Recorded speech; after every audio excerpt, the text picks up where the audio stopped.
J'ai mis un t-shirt vert exprès pour cette vidéo. Ouais, j'avoue. Soyez indulgents, on n'est pas dans le même style de vert, mais ça ira quand même. Hello tout le monde, c'est Narodjin, je rigole déjà, ça va pas, qui va pas aujourd'hui pour une toute nouvelle vidéo, j'espère que vous allez bien. Et aujourd'hui, nous allons parler de She-Hulk, l'épisode 7, 8 et 9, particulièrement évidemment du 9e épisode. Voilà, j'avoue que le 7 et le 8, on va passer vraiment quelques minutes dessus, pas grand chose à dire par rapport à l'épisode 9. Ouais, parce que l'épisode 9, ça y est, je rigole déjà, ça va pas. Bref, parlons de l'épisode 7, 8, 9 de She-Hulk. Bon, j'ai essayé de défendre la série, particulièrement lors des 3 premiers épisodes. Dans l'épisode 1, 2, 3, j'étais vraiment assez satisfait de ce que je voyais. Puis après, l'épisode 4, 5, 6, on a commencé un petit peu à... la petite pente, la montagne russe descendante, on est d'accord. Là, j'avoue que l'épisode 4, 5, 6, surtout le 5 et le 6, j'avoue que... je sais même plus ce qui se passe dans le 6 d'ailleurs. Vraiment, j'étais un peu... qu'est-ce qui se passe dans le 6 déjà? Ah oui, c'est vrai que Immortel. Ah oui, j'avais oublié. Et l'épisode 5, c'est le délire avec Titania, les marques de beauté, bref, ok. Bon. En général, la série She-Hulk, pour moi, je sais même pas... Je sais... Même... Pour vous dire, même donner mon avis sur la série She-Hulk en général, j'aurais du mal à vous le dire. J'ai un peu ce sentiment perplexe autour de la série, notamment à cet épisode 9 qui nous a totalement mindfuck, mais on en reparlera. En fait, je dirais que il y avait des bonnes choses, il y avait des bons concepts, mais qui ont été mal exploités, mal utilisés, des intrigues, je peux pas trop spoiler maintenant, mais des intrigues par rapport à l'épisode 9 qui n'ont juste aucun sens. Et finalement, qu'est-ce qu'on retient de She-Hulk? Bah rien. Malheureusement, ok, on a introduit un nouveau personnage, mais les personnages qu'on connaît déjà comme l'abomination Hulk ont été encore une fois ridiculisés. On a des caméos qui sont sympas, mais sans plus non plus. Finalement, ouais, la série chez Hulk, tu ressors de là avec un avis un peu négatif. Quand même. Désolé, mais c'est la pire série Marvel quand même pour moi. Ouais, on tire les mots, direct, ok? Direct. Bref, je pense qu'on va partir déjà sur l'épisode 7. Sans transition directe, on parle de l'épisode 7. Pour moi, l'épisode 7 était juste intéressant au niveau de la réalisation. Je trouve qu'il y a eu un effort de fait là-dessus, notamment dans les premières minutes de l'épisode, où on voit dans une même scène, dans un même plan de séquence, on voit vraiment plusieurs Jennifer finalement qui font un peu des activités différentes. Franchement, c'était plutôt sympa. Au niveau des musiques également, j'ai bien aimé avoir du Dua Lipa à la fin. Mais j'avoue que niveau réalisation, niveau mouvement de caméra, niveau musique, oui, c'était fun. Même au niveau à la fin, le fameux 3 jours plus tôt, il était assez sympathique. Bon, finalement, au niveau des cliffhangers, oui, ok, spoiler alerte, attention, dès le début de la vidéo, on spoil, hein, c'est parti. Plus rien à foutre. Voilà, donc le fameux Josh qui finalement, en fait, voilà, il a séduit chez Hulk, mais vraiment pour pas grand chose, puisqu'en fait, il a juste volé son sang. L'épisode 7 nous sert également à aller dans la communauté de Blonsky, de Emile Blonsky, avec des personnages encore une fois ridicules. Vous allez me dire, en même temps, vous allez me dire, mais je crois qu'on est tous d'accord en fait, mais certaines personnes vont me dire, ouais, c'est le but d'une sitcom, etc., de vraiment sortir un peu des. Un peu sortir enfin, un peu sortir du sérieux, sortir un peu de ce côté un peu trop scolaire, si je peux dire, et de vraiment faire un truc burlesque, un truc ridicule. Ouais, mais quand même, on aurait aimé avoir un petit peu d'intrigue. Là, l'épisode 7, ok, c'est la communauté de Blonsky, on a un peu du développement et encore pour Jennifer Walters, voilà, qui se confie un petit peu en mode non, mais en fait, les mecs, quand je suis chez Hulk, tout le monde veut de moi, par contre, quand je deviens à Jennifer, il n'y a plus personne pour moi. Bref, voilà, on a un petit peu ce développement, on a même un. Putain, mais. Oh, ça y est, là, je commence à m'énerver. On a le gars qui a voulu piquer son sang 2 épisodes avant, qui se retrouve là dans la communauté en mode oh, je suis désolé, She-Hulk, on va faire un petit câlin. Sans commentaire. Et puis Emile Blonsky, honnêtement, j'arrive pas à m'attacher à lui, donc vraiment, un épisode 7, je te jure, pépita, hein, mais dans le mauvais sens. Parce que bon, alors il y a juste le délire de la réalisation, des musiques, assez intéressantes, mais au niveau des scénarios, il n'y a rien de foufou. Épisode 8. L'épisode 8, là, on a eu Daredevil. Oui, Daredevil est enfin là, mon dieu, j'ai envie de me lever. J'ai envie de me lever. Oui, Daredevil est enfin là, bordel de merde, Matt Murdock est là, ok. Malheureusement, j'ai envie de critiquer encore, C'était cool de le revoir, il y a des scènes très sympas avec lui, et pour moi c'est quand même le meilleur épisode de la série, dans son ambiance, qui mêle enfin un peu d'action, un peu de violence, mode Disney, mais quand même on a enfin cette parfaite équation entre de l'humour et un petit peu d'action, ce que les autres épisodes n'avaient pas. On retrouve du Matt Murdock, on a des petites références à Hell's Kitchen et donc à sa série sur Netflix. Oui, c'est intéressant à voir. On a, oui, la référence musicale du générique de Daredevil. Franchement, j'étais là, hein, assis sur mon petit lit, à regarder l'épisode. Je me suis levé, j'étais là en mode bordel. Ça y est, pour moi, c'était vraiment la France qui gagnait sa 3e étoile de Coupe du Monde. Gold Devil. I'm Daredevil. Mais, mon Dieu, l'épisode est enfin bien. Vraiment, je n'arrivais même pas à y croire. L'épisode était bien. Le développement de Matt Murdock, Daredevil, en fait, il faisait un peu trop d'humour, mais je pense quand même qu'il faut pas s'inquiéter, qu'on est quand même dans un Daredevil genre She-Hulk, She-Hulk si vous préférez. Et donc oui, quand on va revoir Daredevil dans une série un peu plus violente, dans sa propre série Daredevil Born Again ou avant sur Echo, je pense que là on aura un Daredevil dans un registre assez différent, un registre je pense un peu moins souriant, un peu moins blagueur, en mode vas-y il fait des blagues tous les 5 minutes limite dans l'épisode 8. Avec cette fameuse scène à la fin où il marche à pieds nus parce qu'il venait de coucher avec Jennifer Walters. J'ai voulu faire la blague, j'ai fait la blague dans une de mes critiques, mais je crois que je l'ai enlevé au montage en mode ouais, en fait, She-Hulk, elle trouve personne, elle va finir par pécho Daredevil. Je l'ai enlevé parce que vraiment, j'y croyais pas, et finalement, c'est arrivé. Oui, ils ont couché ensemble, oui, voilà, ils ont fait ce qu'ils avaient à faire. Franchement, même au niveau des couleurs, au niveau des scènes d'action, il y a quand même une belle scène de Daredevil dans un couloir où, ouais, on retrouve un petit peu l'ambiance série Netflix, avec cette couleur bleue sur les murs, etc. Le méchant, le crapaud, le Frontman, comme on l'appelle, mais il s'appelle pas Frontman. Alors il est en fait finalement le méchant, parce qu'en fait il a un peu une patte signal vers son grenouille.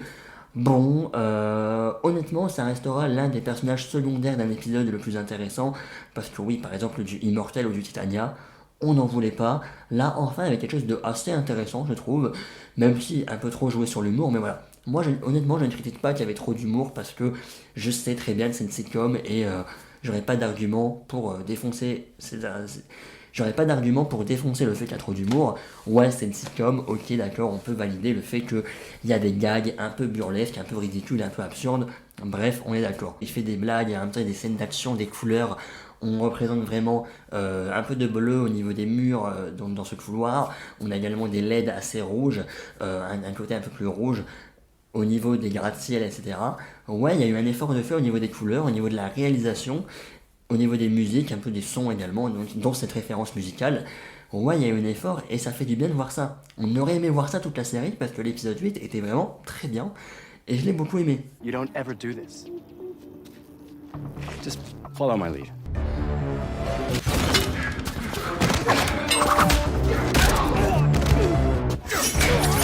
It's more as a form of traumatic expression due to undiagnosed. Thanks for your help. No, I was the lead superhero. Chimie entre Jennifer et Matt Murdock était également très présente, était également très cool. Ouais, je l'ai vu en 2 fois l'épisode, j'ai vu 2 fois l'épisode. Non, je l'ai pas vu en 2 fois du coup, mais je l'ai vu 2 fois. La même journée en plus. Voilà, donc vraiment sachez que j'ai beaucoup aimé l'épisode 8, qui pour moi est un très bon épisode, le meilleur de la série. Ouais. Même la fin, quand il n'y avait pas Daredevil, c'était très intéressant également à suivre. Putain, mais en fait j'ai vraiment oublié ça, le plus intéressant, enfin non, pas non plus, mais bref. Le fait du coup on est dans ce gala où il y a Intelligentsia, Hulk King et du coup qui pirate un peu les informations privées dans les set tapes de She-Hulk. Et du coup on a vraiment une She-Hulk qui commence à s'énerver. Vraiment, on aurait cru voir un Hulk de l'époque, vraiment en mode rage, en mode vraiment, on entend les grognements et tout, un peu à la sauvage, jungle, un peu à la She-Hulk qui est devenue une animale qui veut juste avoir ses proies, tellement que vraiment, on entendait ses rugissements, on voyait ses dents en mode... Vraiment, tu vois, on sentait que le développement aurait pu, ouais, je parle au conditionnel, aurait pu, je crois que c'est du conditionnel, mais oui, pour vous dire que c'était pas le cas du tout dans l'épisode 9. Ouais, spoiler alerte. Mais ça aurait pu être vraiment intéressant du fait d'avoir vraiment une She-Hulk qui n'est plus là trop bimbo, qui est pas là... parce que oui, c'était critiqué dès les premiers épisodes en mode non mais pourquoi She-Hulk est aussi bimbo en mode fesses, poitrine, etc. Alors que le Hulk est vraiment mastoc. Ouais, j'essaie d'imiter Hulk, mais non. Bah non, vous voyez ce que j'ai. Alors, on ne peut pas imiter Hulk. Hein. Quoique, je pourrais imiter Professeur Hulk, hein, parce que bon, c'est un peu changé. Mais voilà, franchement, ça aurait été très intéressant d'avoir une She-Hulk un peu plus sauvage. On a d'ailleurs le damage control du coup qui débarque, etc. Et on a un regard caméra avec cette lumière rouge, encore une fois, qui montre un peu la colère, qui montre un peu ce moment d'alerte finalement. Et franchement, ouais, du début à la fin, sur la Daredevil ou la fin de l'épisode, j'étais vraiment conquis. Et je me suis dit, ça promet un épisode 9 très intéressant. On va commencer à rigoler. Non, parce que là, je suis obligé, je suis désolé, mais là...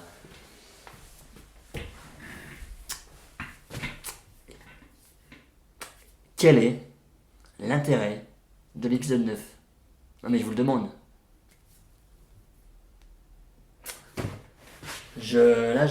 Oui.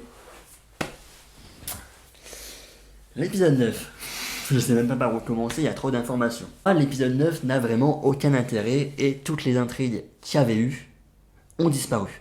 Déjà, on peut commencer par là. La fin de l'épisode 8 et le début de l'épisode 9, ça n'a rien à voir. Vraiment, on retrouve directement Jennifer en prison, on sait pas ce qui s'est passé. Voilà, là, elle est bien, d'ailleurs, bon, elle se fait vite libérer, d'ailleurs, voilà, ni vu ni connu, tout se passe bien. Ça y est, là, on va commencer à... J'ai pas mon sel, j'ai une bouteille d'eau, très fraîche d'ailleurs. Ça fera du bien parce que là, la critique va être salée. Bref. Ok. Donc on a She-Hulk, du coup Jennifer Walters, qui commence un petit peu à enquêter. Tu vois, elle fait vraiment ses enquêtes à voir qui est Intelligentsia, qui est Hulk King, machin. Elle a toujours pas compris pour Josh d'ailleurs. Pourquoi tu n'as pas compris? Meuf, c'est devant tes yeux depuis le début. Passons. Je sais même pas. J'en ai déjà marre, d'accord. Mais bref. Bon bref. On a Nikki également qui, elle, commence un petit peu à envoyer une vidéo sur Intelligentsia de Jennifer qui nous fait un twerk en soirée. Je sais pas ce qu'ils ont avec les twerks, mais ils aiment les twerks, je suis désolé, mais apparemment c'est le cas. Voilà, donc en gros, Pug, donc lui, va être infiltré chez Intelligentsia pour découvrir un petit peu qui est Hulk King dans cette grange un peu bizarre. Bref. Honesty, du coup, qui, lors du premier épisode, on avait dit, ouais, il faut pas que tu te transformes en abomination, sinon tu repars en prison. Le mec, il va foutre 10 ans de sa vie en l'air, en prison. Tout ça pourquoi? Pour faire une conférence. Parce que oui, le mec il va se transformer en abomination, comme ça avec sa petite chemise hawaïenne, pour aller sur scène, dans la petite grange, pour pouvoir faire une petite conférence. D'ailleurs, c'est un endroit où tout le monde va se rejoindre, parce que bizarrement, Jennifer arrive, on a Nikki qui arrive, on a Pug également qui est là du coup, sans oublier qu'on a Titania qui débarque de nulle part. Est-ce qu'elle a un on n'aime pas Titania, mais est-ce qu'elle a un intérêt dans l'épisode? Non. On passe à autre chose direct, boum boum boum.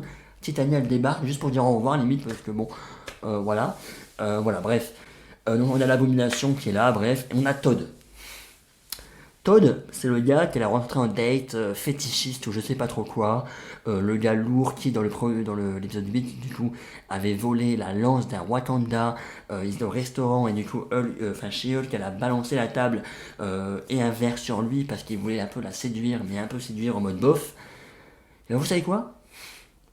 Ce mec-là, oui Todd, lui là, ouais. Le mec qu'on pensait ne plus revoir au bout de la fin du date, dans l'épisode 3 ou 4, je ne sais plus, 4 je crois. Oui 4. Ah vous savez quoi? C'est lui, Hulk King. Ouais, le fameux qu'on utilise depuis des semaines. J'ai l'impression d'avoir vraiment perdu 2 mois de ma vie, hein. Enfin, au niveau She-Hulk je parle. Vraiment, j'ai l'impression d'avoir perdu 2 mois de ma vie, hein, au niveau She-Hulk. Vraiment. Parce qu'en fait, Hulk King, mais moi je pense que c'était vraiment un troll et je pense que... bref, on en parlera après. Mais Todd, du coup, oui, ce mec-là, c'est Hulk King. C'est le mec, c'est le méchant de l'histoire, c'est le méchant, oui. On aurait pu avoir un leader, un truc comme ça, un truc un petit peu sympathique, hein, voilà. Parce qu'en plus, il est teasé dans Captain America 4, il va être dans Captain America 4, il était la dernière fois dans le film Hulk en 2008. Bref, non, on a Todd. Bref, d'ailleurs, j'ai oublié vite fait, je vous mets maintenant ma vidéo réaction à chaud qui dure 1 minute 30 environ. Voilà, sinon je vais l'oublier. Je vous la mets maintenant. J'ai peut-être un peu me répéter, mais voilà, je vous mets ça maintenant. C'est parti. Go. Hello tout le monde, oui, c'est encore moi. J'ai introduit cette vidéo à ma critique de She-Hulk, mais vu que je sais que je filmerai ma vidéo She-Hulk quelques heures après avoir vu le dernier épisode, je voulais quand même avoir une trace de ma réaction à chaud. Je suis désolé si vous entendez du bruit. On est vraiment dans un mood pas très professionnel pour le coup. Mais j'ai terminé le 9e épisode de She-Hulk. Je sais pas comment réagir à cet épisode. Entre c'est du pur génie parce que Même les scénaristes, même les gens qui s'occupent de la série She-Hulk sont foutus de la gueule de la série.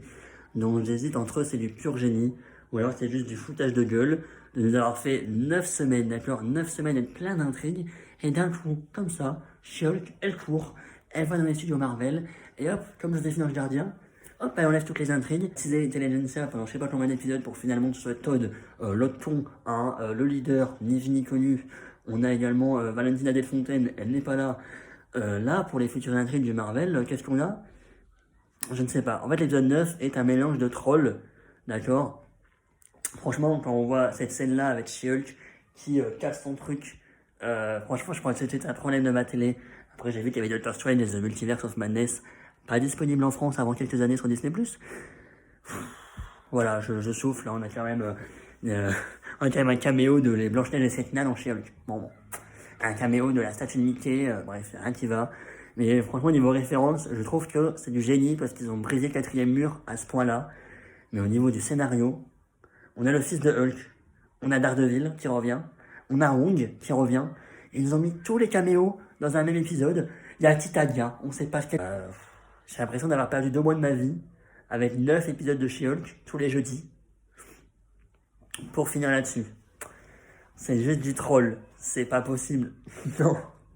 Dites-moi que je rêve et que demain il y a le vrai épisode qui arrive. Non, parce que là, non. Bref. Plus de détails en direct dans ma vidéo avec un meilleur son. Au revoir. On a la différence de taille entre l'Abomination et Hulk. C'est juste...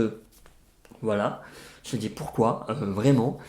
Donc là, vraiment, tu te dis putain, mais en fait, le scénario n'a aucun sens. Mais genre, tu te dis, mais pourquoi? En plus, on a Todd qui, du coup, pique avec une seringue, se pique lui-même et devient un Hulk, mais un Hulk très bizarre. Hein. C'est le Hulk de Wish ou le Hulk cosplay d'un enfant de 5 ans à Halloween. Vraiment, non. Voilà, là, je te dis vraiment, mais qu'est-ce qui se passe? On est dans une grange, on a Titania qui débarque de nulle part, on a Todd qui est en fait Hulk Ting, on a l'Abomination, on a Hulk, pourquoi t'es là? Pourquoi? Je ne comprends rien. Qu'est-ce qui se passe? Et là, Jennifer nous dit, attendez, mais vous comprenez rien au scénario? Bah moi non plus en fait. Et là, je pense que là, en fait là, c'est là où je me suis dit, j'hésite entre c'est du génie ou c'est du ridicule, mais ce côté-là, c'est du génie. C'est du génie, et j'arrive toujours pas à y croire, vraiment. Bref.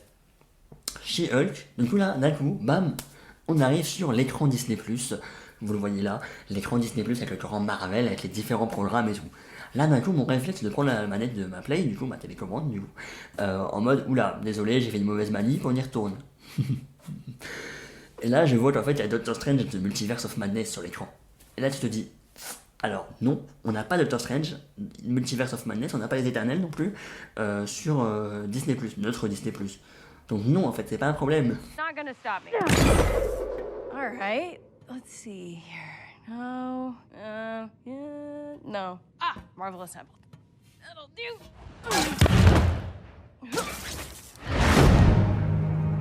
Et là, il y a She-Hulk qui casse sa vignette et qui s'en va dans le programme. Donc en fait, tu vois un petit peu les programmes, t'as Shang-Chi, Doctor Strange et tout. Ça aurait été sympa de la voir partir vite fait 2 secondes dans un autre univers, un peu à la What If, en mode elle s'en va dans Shang-Chi, du coup t'as un combat dans Shang-Chi, bref, ça aurait pu être sympa, on est plus après. Finalement, elle va dans le programme qui s'appelle Marvel Rassemblement. J'ai regardé la série, en gros c'est vraiment les making-of des différents programmes. On peut retrouver notamment les différentes séries.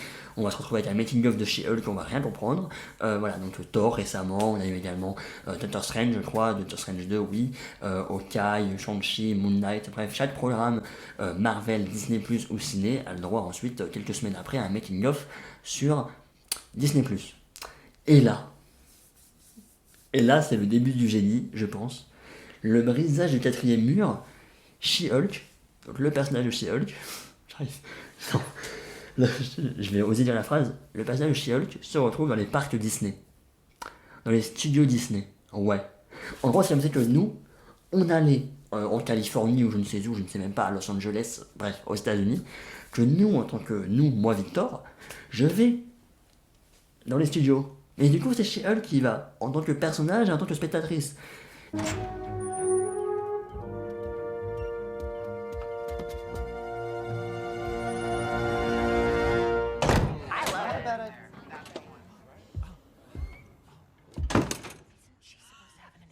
En mode la saison 2 ça va être tout un rêve, machin, et là tu te dis putain mais pourquoi ils parlent de saison 2 les gars? Vraiment, pourquoi? Donc là en résumé t'as She-Hulk qui se retrouve, parce qu'en gros elle dit ouais le final est pourri machin, elle se retrouve à aller dans les studios Marvel pour pouvoir changer la fin. Est-ce que ça a changé grand chose? Bah c'est encore pire que avant qu'elle a été là-bas. Ils nous mettent un caméo de Kevin Feige pour finir She-Hulk, c'est des génies. Malheureusement non, on a un Kevin robot. Bref, donc dans les studios Marvel, on a vraiment pas mal de références, notamment j'ai mis en pause à des moments, on a par exemple l'affiche de Black Panther Wakanda Forever, la plus ancienne du coup, une affiche de She-Hulk du coup forcément, on a des petites figurines de gros, de Captain America, Captain Marvel, de She-Hulk, on a également une affiche de Captain America qui dit I want you, qui peut peut-être, en fonction de ce que vous pouvez penser, qui peut être une référence au fait que She-Hulk voulait pécho et avait les fesses de Captain America sur son fond d'écran, mais vraiment l'affiche j'ai plusieurs fois en mode I want you, bref.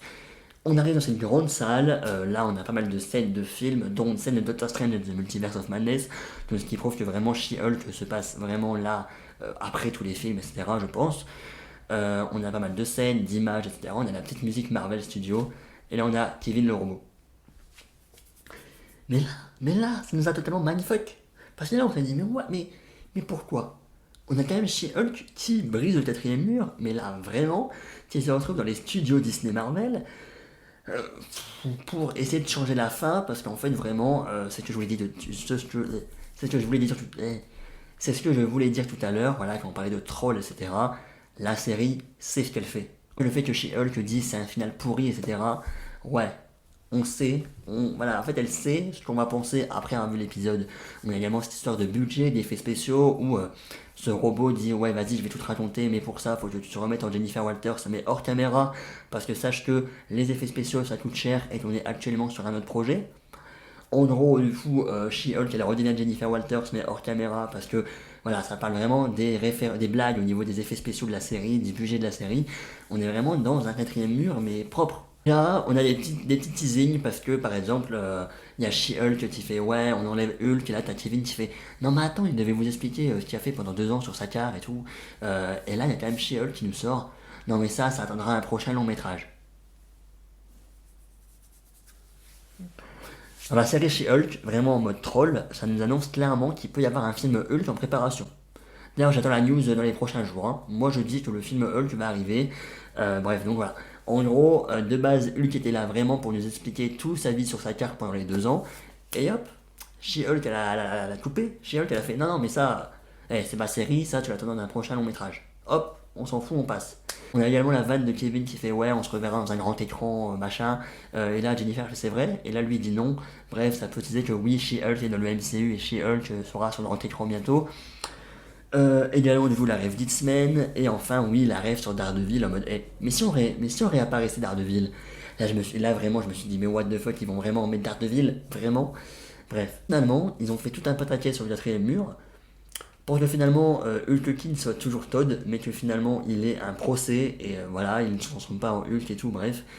Et là, l'Abomination rentre en prison d'ailleurs, et là il y a Daredevil qui descend d'un arbre. Vraiment, il pointe comme un écureuil, comme un Pokémon. Boum, il arrive, t'as Daredevil qui est là mode hey, salut. Jen, I'm here to help. Hey, Daredevil.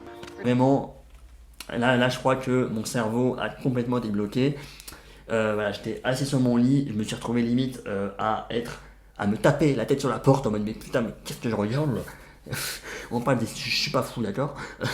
On parle des studios Marvel, She-Hulk, et dans les studios Marvel, t'as Daredevil qui revient, t'as Daredevil, Matt Murdock, qui nous fait un barbecue avec toute sa famille, en mode ça y est, voilà, de base il devait partir une semaine après, blablabla, finalement il est de retour, il fait un petit barbecue avec ses beaux-parents, apparemment ils sont en couple, et là, cerise sur le gâteau, on revoit Hulk, bon d'accord, ok, il vient pas seul. Je vous présente mon fils, dit-il. C'est bon, là c'est trop pour moi. Bref, son fils s'appelle Scar, oui Scar, S-K-A-R-R. B-R-I-C-O-L-E-U-R. look et non, voilà, encore une fois, j'ai pas critiqué Marvel, mais là je suis obligé. Son look, bon voilà, il ne parle pas, mais voilà, ça peut teaser les Young Avengers avec Miss Marvel, America Chavez ou encore Kate Bishop. Oui, ça je l'attends, d'accord. Voilà, l'épisode se termine là, voilà, il nous présente son fils. En gros, ça peut évidemment teaser le film Hulk en rapport avec ses 2 ans sur Sakaar. Sachant que les 2 ans sur Sakaar, ça correspond à plus, je crois, pour l'espace. Donc pourquoi son fils peut être assez grand comme ça. Voilà, donc d'où vient son fils, qu'est-ce qui s'est passé. On espère un film pour révéler tout ça. Qui arrive, c'est Wong. Non mais, je sais pas si je dois pleurer ou pas. La dernière scène de la série, c'est Wong. Tu sais, le mec qu'on disait pour rigoler, il est partout. Ça faisait 5 semaines qu'on l'avait pas vu, il revient pour la scène post-générique. Et en gros, il ramène l'abomination sur Carmartage. D'ailleurs, encore une petite rêve, parce que l'abomination qui nous fait « Ah, t'étais en train de tourner une autre série ?» Et là, Wong qui nous répond « Ouais, c'est l'ère des séries en ce moment, il y a de quoi faire. » En gros, il peut aussi lui nous utiliser une série sur Wong. En mode « Non mais en ce moment, c'est l'ère des séries, on est sur Disney+, il y a plein de trucs qui sortent, donc pourquoi pas ?» En gros, c'est ce qu'il dit. Hein. Vraiment, c'est juste... En fait, se briser le 4e mur, en fait, les personnages qui se comportent comme des téléspectateurs, comme Jennifer Walters, du coup, qui nous dit « Ouais, la fin est nulle. Ouais, Kevin, il nous parle des effets spéciaux, du budget. Oui, en fait, ils sont au courant de ce qu'ils sont en train de faire, en fait. Ils sont au courant que nous, spectateurs, ils sont au courant qu'on va pas aimer. Enfin, que c'est assez audacieux comme truc. Voilà, ils sont au courant de tout ça. Ils sont au courant que ça va pas plaire, et finalement, en fait, ils continuent à jouer là-dessus pour sortir une série pas ouf, mais avec quand même un petit coup de génie, je trouve. Un projet audacieux, ils étaient au courant, ils ont voulu faire vraiment... Non mais vraiment, vraiment, je crois que je vais prendre quelques jours à me... Vraiment, je m'attendais à tout sauf à ça. Il y a quand même She-Hulk. Attends, si on peut résumer. En gros, pour finir sa série, d'accord, pour finir toutes les intrigues, elle va dans notre monde, dans les studios Marvel, pour attaquer Kevin Feige, pour changer la fin de l'histoire. Une fin qui est aussi horrible, voire plus horrible, que sans son petit passage dans les studios Marvel. J'avoue, c'est du génie. J'avoue, j'ai bien aimé, en fait, cette partie-là était bien.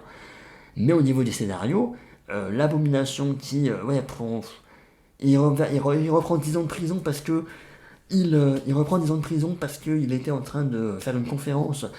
Todd, en tant que Hulk King, et rien par rapport au leader, rien par rapport à Valentina Delfontaine.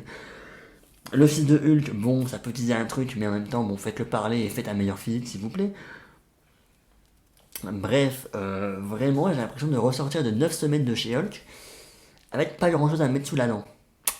À part un épisode 8 très sympa, un épisode 1 et 2 cool, l'épisode 9 qui est plus du troll et c'est plus de rôle qu'autre chose. Mais si on est sérieux 2 minutes, bon, on n'a pas grand chose à se mettre sous la dent. Et c'est assez dommage, je trouve. Bref, ben voilà, j'ai fait le tour, 30 minutes de vidéo. Bref, merci à tous d'avoir suivi cette vidéo, j'espère qu'elle vous aura plu. J'espère que mes reviews sur She-Hulk, mes 3 vidéos vous auront plu. J'avoue qu'on a fait une plus grande partie sur l'épisode 9 là pour le coup, mais il fallait en parler clairement. Bref, merci à tous les amis d'avoir suivi cette vidéo. On se dit à la prochaine, salut, peace. Et on espère évidemment qu'il n'y aura pas de saison 2 pour She-Hulk. Mettez Moon Knight à la place, c'est très bien. Bref, salut, peace.